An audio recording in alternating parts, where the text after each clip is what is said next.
Doing fine, sir. How you doing, black man? Bro, I ain't gonna lie to you. I feel a little disappointed because out of all these years I've been looking at this, I just kind of wrote it off like, yeah, he was guilty, and we just need to deal with that. But can we get by it? But it never dawned on me that I can't take nothing as face value coming from this guy. I'm disappointed in myself because I never really thought about it on that level. So, but I feel good though we having this dialogue, bro. I feel good we having this dialogue. How you doing, soldier? I'm doing fine, sir. I'm here at the plantation, brother. Trying to listen in. I missed the dialogue, but I just got in on the question with the answer with Sister Shabazz and King Samir, but I pretty much missed the meat of the show. I missed it. Well, I'm just gonna ask you. I already know your answer, but we gotta ask you, since you called us up. What in terms does Elijah Muhammad get into the eternal hall of martyrs for African people? Which your answer on that one? Oh yes, sir. He definitely should be inducted into the hall, brother. Just for the fact that he hated the white man and taught us to hate the white man. I mean, that's one thing I can say about the Nation of Islam. Particularly currently, with them being involved in Scientology and integrating with the devil. They say they're not a hate group, but when I came in '88, brother, we were a hate group. They taught us to hate the white man. That's what I was taught. That was the number one rule when I walked in. When I first went through processing class and I became FOI and I got in there and said, brother, we hate the devil. This whole work is surrounded by hatred of the white man. Mm. So all this new stuff about where it's not what I don't get sidetracked, but he should be inducted. Just the fact he taught me to hate the white man. Now let me ask you this, Yes, sir. because I know you a student of the Most Honorable Elijah Muhammad. You're not just somebody who blind believer. You study him. Yes, Did sir. you ever hear him say anything ever that indicated that he changed his mind on whether the whites were devils and that he stopped hating the Europeans? No, sir. He never, ever did that. Never pointed towards that at all. That's just from, and I'm going to say it flat out. Minister Farrakhan, I'm not going to make it a Farrakhan bashing, but Minister Farrakhan loves the devil. He's an integrationist. He loves crackers. So the only way really to get his followers, the ones who love Honorable Elijah Muhammad, to go with him, he has to make it appear that the messenger loves crackers.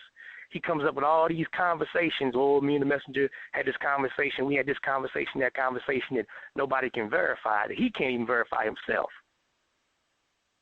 To try to put it off as the messenger love devils, just so he can get them to do what he wants them to do, particularly now, be involved in Scientology and calling L. Ron Hubbard his brother. And, brother, I got the proof. He called L. Ron Hubbard his brother. He calls all these Scientology devils his brother and his friends. And he does that just to, well, no, like I said, I'm not going to get sidetracked with that. This ain't about that.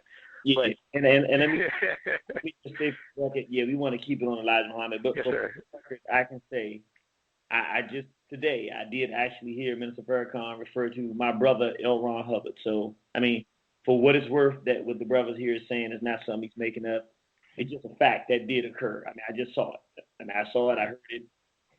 That's the magic trick or something like that. I heard those exact words. My brother L. Ron Hubbard. So that's true. So give us your final analysis on the most honorable Elijah Muhammad. I know you kind of did to begin with, but give us your final analysis, your summation of the greatness of this man, the work he did, and why our people should remember him forever. Yes, sir. Like, brother, Marcus Garvey preceded Honorable Elijah Muhammad. Marcus Garvey taught race first. He definitely should not be taken out of anything. He should be included. But Honorable Elijah Muhammad gave us what we needed. I know you ain't to Islam, but in my opinion, we needed the religion. We need to be cleaned up.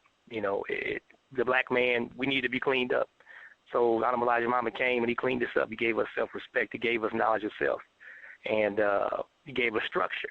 He would take the drug addict, take the wino, and take the doctor and the lawyer. And when he got done teaching them and training them, you can tell the wino from the lawyer and the drug addict from the doctor. This is what the messenger did. This is what he did. Mm. And like the sister stated earlier, he would give you $1. I mean, you would give your dollar to him, and a grocery store would pop up. You would give them $2 and a school would pop up.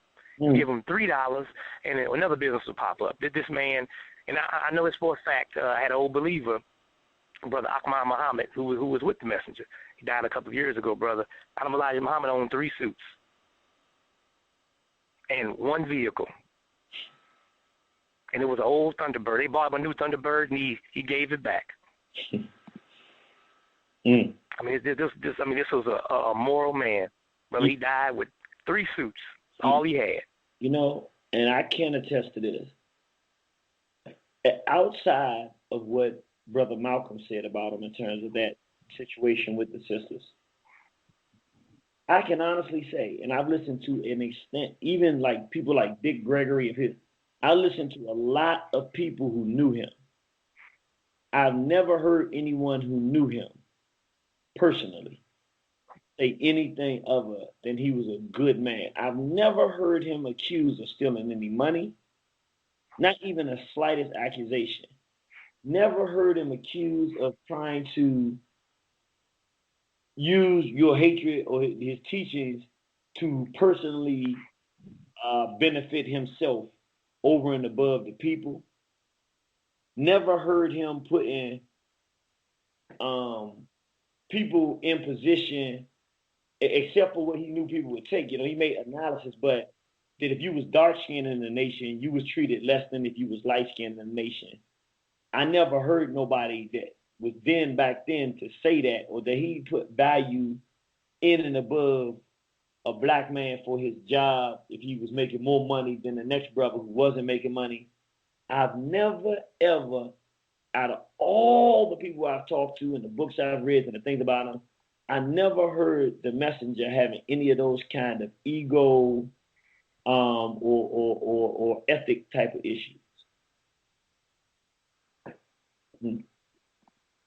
Yes, sir, bro. I mean, that brother, that wasn't his character. From all the old believers that I've met over the years and I've talked to, said this was this gets into the religious side of it, which I don't want to get into.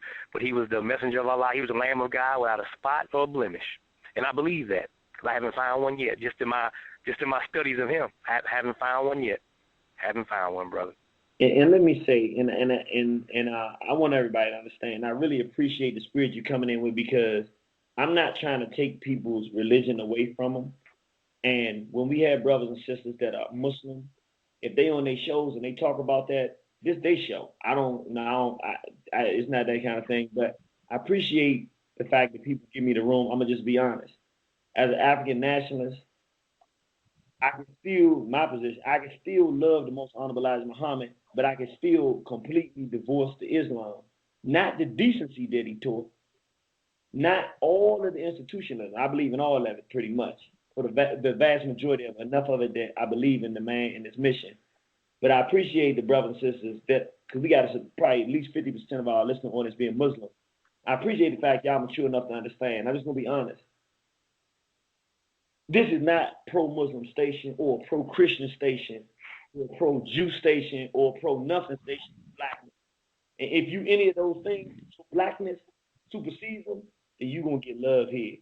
And I appreciate y'all understanding when I get a little hostile with the stuff, because y'all can easily say, I don't want to be here because we not welcome. So that take a lot of maturity, and we really appreciate that here, brother.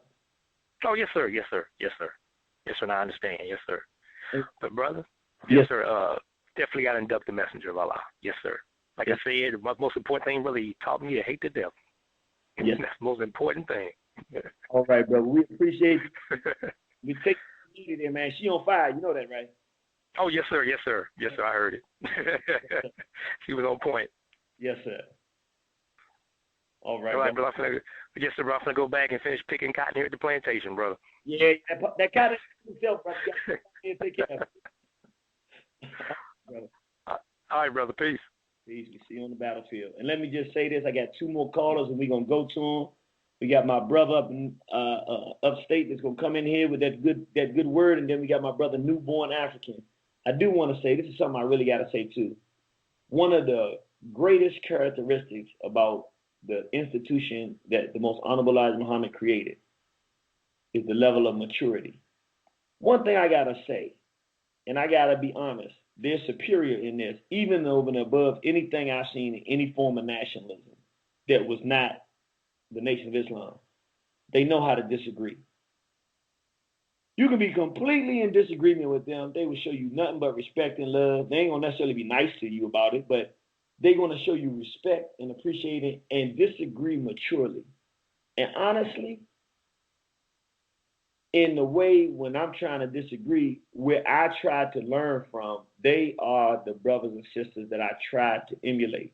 I'm a little more Charlie, what you would say traditionally, probably nationalistic in the terms of more direct aggression and, just jumping in and do it. But I have to say, out of all the institutions I've seen, none of them deal with conflict and disagreement better.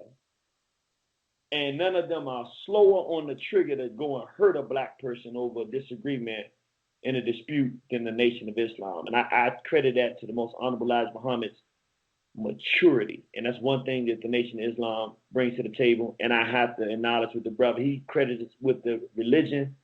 And to some degree, I have to say there's probably some truth to it.